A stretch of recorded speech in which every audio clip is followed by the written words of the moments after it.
More than a month has passed since Hamas invaded southern Israel. Everyone in Israel is convinced that this is the biggest security failure in the history of the state. But what are the reasons for this failure? Why, after Hamas came to power in Gaza, did the Israeli leadership pursue a policy of containment and appeasement instead of a forceful solution to the issue? And how focusing on advanced technology can sometimes lead to failure? AZfront gives an explanation. Israel's most crushing failure, the main systemic causes. On November 7th, Israel observed a national day of mourning to commemorate the victims of Hamas's October 7th massacre. Over the past month, a consensus has emerged in Israel. These events are the biggest security failure in the state's history, and a commission of inquiry should be set up after the war to determine those responsible. But even before that, it is possible to identify the main systemic reasons for the failure. We will attempt to do so in a very brief manner.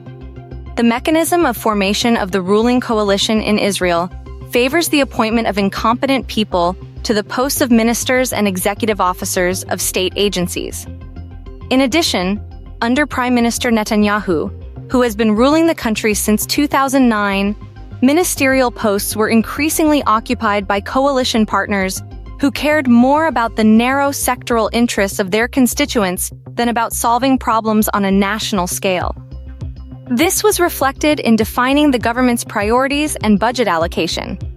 After unsuccessful attempts to make peace with the Palestinians in 1993 to 1999, the unilateral withdrawal of troops, without any agreement, from Lebanon in 2000 and from the Gaza Strip in 2005, the principle prevailed among the Israeli political establishment: it is better to change nothing and maintain the status quo.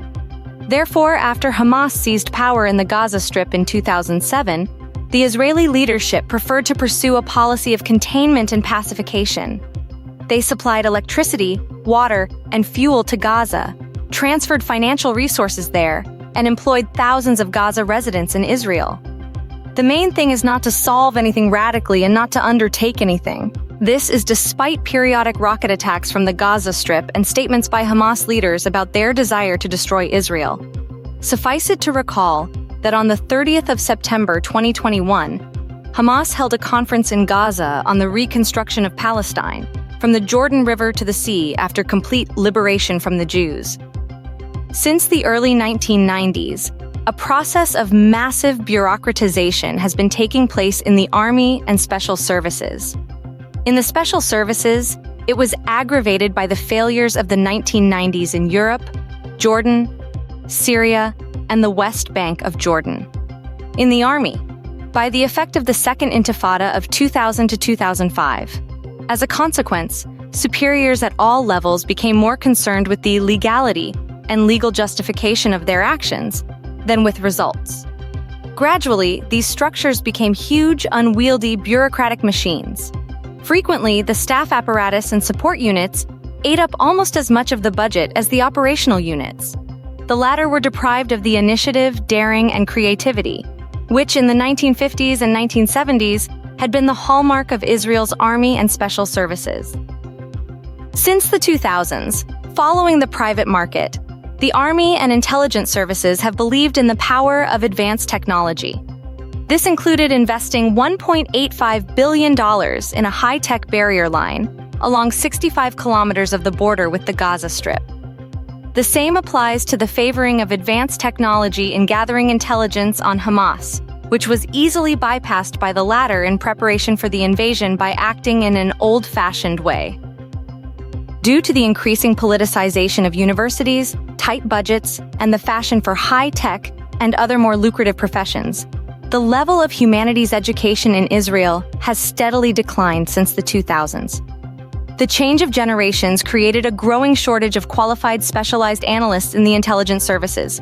Israelis have followed the actions of Hamas leaders and commanders in detail, often understanding them through the prism of inadequate concepts. Attempts to really understand the enemy's way of thinking and strategic intentions, and what is more, make it clear to the political leadership were very rare. For the same reason, alarm signals on the eve of the invasion, from video surveillance cameras along the border, from Egyptians and Americans, were not taken seriously, or were misinterpreted. The Caucasus and Middle East is closer to Europe and US than it seems at first glance. Subscribe and click on the bell in order to be informed of the main events. See you soon.